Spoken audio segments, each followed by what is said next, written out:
Praise the lord. 10 అంకెల్లో దేవుని వాక్యము. మొదటిది, ఒక్కడే దేవుడు. 1 కొరింథీ 8:6. 2 గొప్ప జ్యోతులు. ఆదికాండము 1వ అధ్యాయము 16వ వచనం. 3వ దినమున యేసు లేచెను. అపోస్తలుల కార్యములు 10వ అధ్యాయము 40వ వచనం.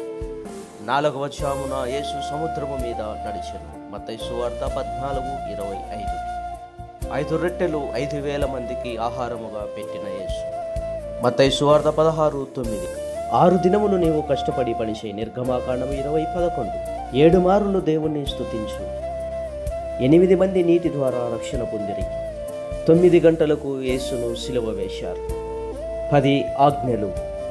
ఈ యొక్క భాగములో అంకెలలో దేవుని వాక్యము అనేటువంటి సందేశాన్ని విని ఉన్న దేవుడు మనందరినీ దీవించి ఆశీర్వదించి నడిపించునుగాక.